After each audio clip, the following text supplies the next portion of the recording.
From battles on the front lines to social distancing from friends and family, COVID-19 has caused a massive shake-up of our daily lives.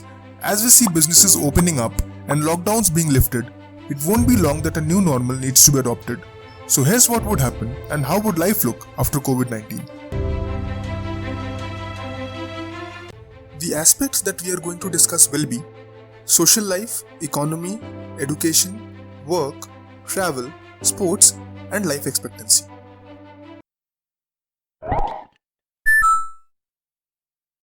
Currently, the best way to prevent the virus from spreading is social distancing, which simply means lesser social connections, meetups, lesser get-togethers, no evening chills, Friday nights with fewer friends, and no more cancelling of plans.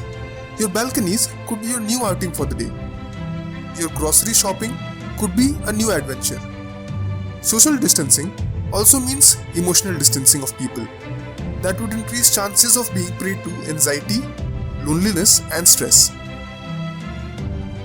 In this world of digital expansion, if people were already not distancing each other, it is highly likely that they will now. This would also mean taking mental health all the more seriously and looking out for each other.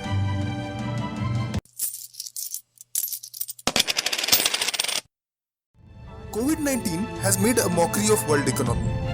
There has been clear debacle of some major economies, whether developed or developing.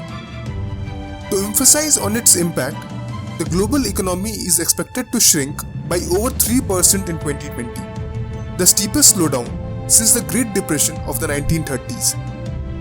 Economies such as US, Japan, the UK, Germany, France, Italy, and Spain are expected to contract this year by 5.9, 5.2, 6.5, 7, 7.2, 9.1 and 8% respectively. In the United States, the number of people filing for unemployment hit a record high, signaling an end to a decade of expansion for one of the world's largest economies. The International Monetary Fund says that the global economy will shrink by 3% this year, with many advanced economies expected to enter recession. Although the coronavirus has plunged the world into a crisis like no other, it does expect global growth to rise 5.8% next year if the pandemic fades away in the second half of 2020.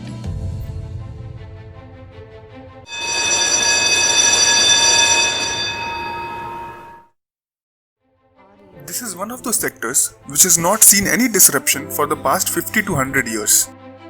Education system in most countries is not adaptable or resilient, which is one of the reasons why it is highly vulnerable to change. With online education becoming the new normal, it will be difficult for educational institutes, especially higher education, to follow the same old regime as before. Also, as more people go virtual, market opportunities are going to change. As discipline preferences is primarily driven by market needs, a shift in paradigm is very likely. With many of the examinations being cancelled, we might see different approaches being taken, like conducting exams in phases due to the lack in infrastructure where safe physical distance cannot be maintained, or even examinations from the ease of home.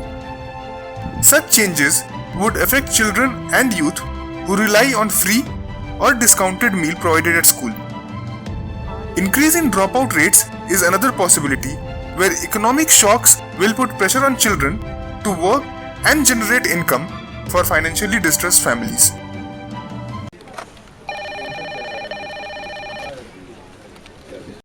For most of the people around the world today, the recent COVID-19 breakout is a symbol of how fragile our lives can be in an unusual state of affairs. With respect to continuity of business, companies around the world will switch over to online or virtual modes of working, while global mobility has come to a standstill. Many fields and sectors will reduce their workforce, which we have already started to witness in every sector. Some sectors can start working from home, which needs less groundwork such as IT, soft skill training, teaching, and much more, which have alternatives. But when it comes to production, it will be taken over by automated machines and there will be unprecedented loss in jobs. As of now, in India, the average employment reduced from an estimated 404 million during 2019 to 2020 to 396 million in March 2020. In April, it came down to 282 million, 122 million estimated job losses. It is expected that more than 50 to 60 million jobs are to be lost, catering to automation, loss of exports, and loss of revenues by different firms. Business will go on. Life will continue. It just may look different than before. Will all these changes happen at once? Maybe. It depends on your employer, industry, job type, and other financial and non-financial factors. Will these changes become permanent? It's too soon to tell. Employers may test the waters, monitor the public health situation, and collect employee feedback. The only certain thing in these uncertain times is change.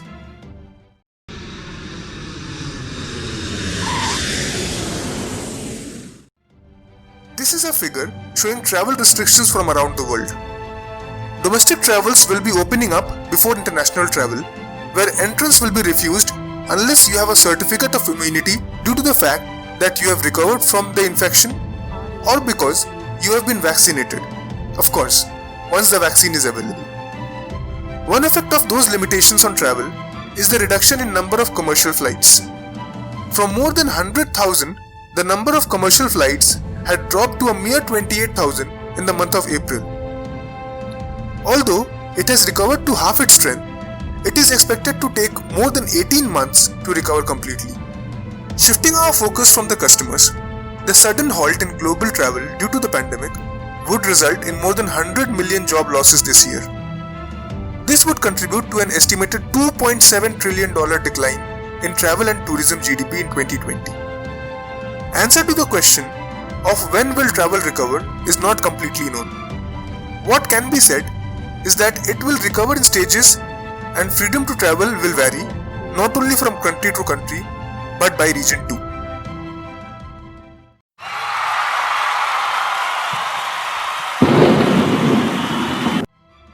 Sports plays a huge role in balancing mental and physical fitness.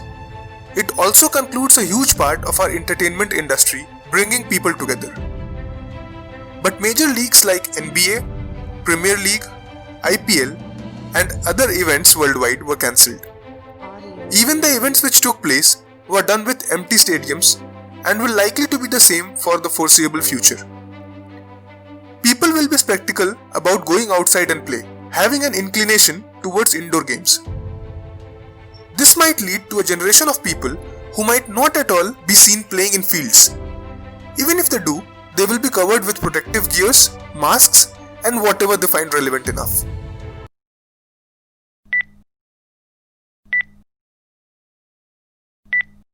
According to WHO, people are living longer and healthier lives, but COVID-19 threatens to throw this progress off track. A new study, using a statistical measure called Years of Life Lost, found that on average, those who died from COVID-19 lost more than a decade of their life. With the number of cases still being on the rise and vulnerabilities in healthcare systems of many countries being exposed, it is unlikely to see improvements anytime soon. To tackle this, countries have started and will continue investing in healthcare infrastructure as a defense system against terrifying new pathogens. Those investments might very well pay off. They would make the next pandemic a lot less scary and benefit us in non-pandemic years too.